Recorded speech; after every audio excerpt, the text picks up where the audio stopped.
At guard from the Chicago Bulls, Michael Jordan.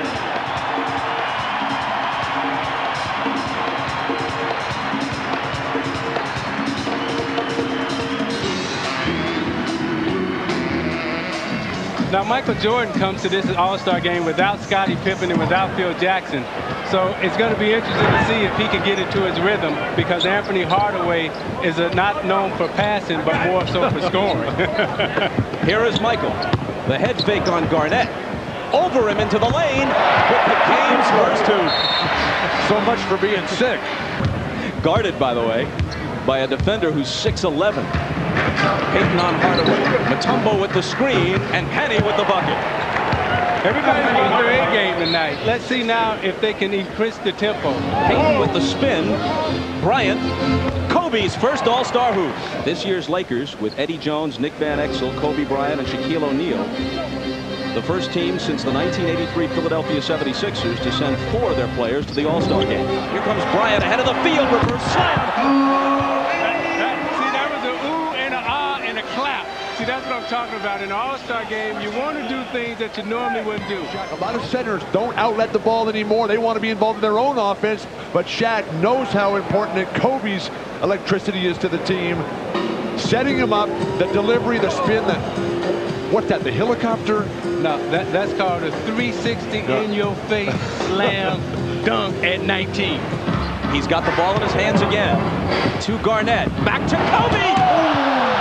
See, that's the Kobe and Garnett. But Kevin Garnett, he said that his favorite player, he wanted to be like Magic Johnson. He's showing it right there, setting up the finish for Kobe well above the rim. Hill gets a piece of the pass, and Kemp comes away with it. Kemp pushing it up the floor, takes it in, dumps it off to Hill, and the reverse isn't there, but Jordan stuffs it home. And Michael, everybody else is standing, and to me that's the beauty of Michael Jordan. It's about timing, it's about positioning. Everybody else is going to be down on the floor, not knowing where the ball is, and Michael high above the rim. Everybody else only a spectator. Jason Williams of the Nets checks in. Jordan, baseline, got it. The thing that's happening out here today is nobody's double teaming anybody. Bryant for 3. He didn't come here to be bashful. How much did you listen to your All-Star coaches, Isaiah? Well, I listen to him all the time because I was young and afraid like Kobe Bryant. Count it, plus the foul for Jordan, who now has 8 and a chance for 9. But Michael told him, bring your A game. And if you don't bring your A game, I'm going to embarrass you. Van Exel into the lane. Nick Van Exel. Bob, Nick Van Exel grew up an only child in Kenosha, Wisconsin, halfway between Milwaukee and Chicago. He said his dreams as a kid was just to go to Division I and be on TV every now and then. Now here he is at the ultimate game. Kobe Bryant couldn't stop Michael Jordan. Robinson came over to try to help on a double team, but Michael hit the hoop anyway. He had a couple of steals in the first half, and now, Isaiah, you must give it up. But look at that lift. That was the only record that I had that he hadn't got yet. Now he's taking everything. He took the championship trophy from me. He took the All-Star trophy from me. Now he's taking the All-Star steals. He has ransacked the entire village. You got the one-on-one. You see everybody clears out. I'm not so sure what that was, but Kemp has it. Now Malone takes it away. Who wants it? Well, Shaq was protecting his buddy. That was a foul. Garnett could have given it to Kobe. Thought about it for a second, but decided, hey, I'd like to try the windmill jam. That was nice. That was nice. Payton has 10 assists now. With this particular move, the spin move off the baseline, he has dubbed the Black Tornado. It blew Mutombo away, I'll tell you that.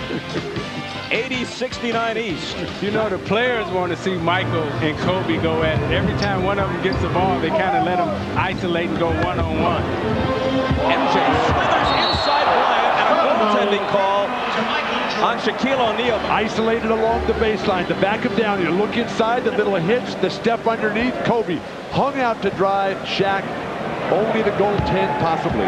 But see, that's what teammates do, Bill. You're not going to embarrass my teammate. That's what Shaq said.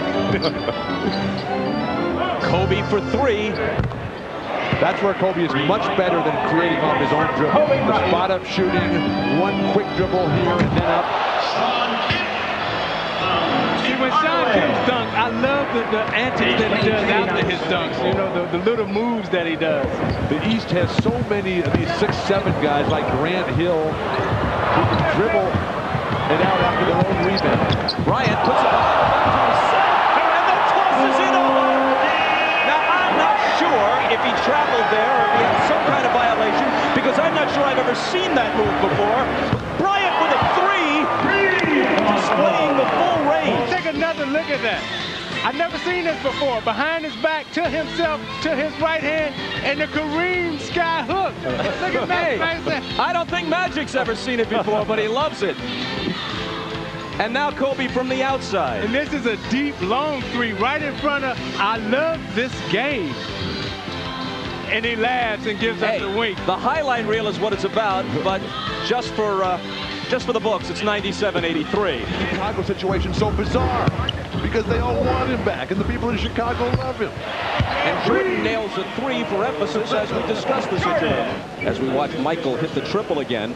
Between Jerry Reinsdorf and Jerry Krause and Phil Jackson, regardless of how enamored Jerry Krause may be of Tim Floyd of Iowa State, if you got a team that can win another championship or contend for one, and if Michael Jordan says this is what I want, and it's worked to the tune of 5 titles and maybe 7 had Michael not gone away to play baseball, what's the problem in bringing them all back?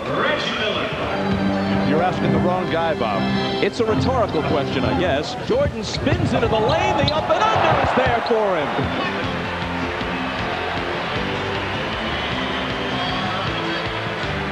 Like every aspect of his career, Michael Jordan's All-Star experience has been spectacular. In '88, he won his 2nd straight slam dunk contest.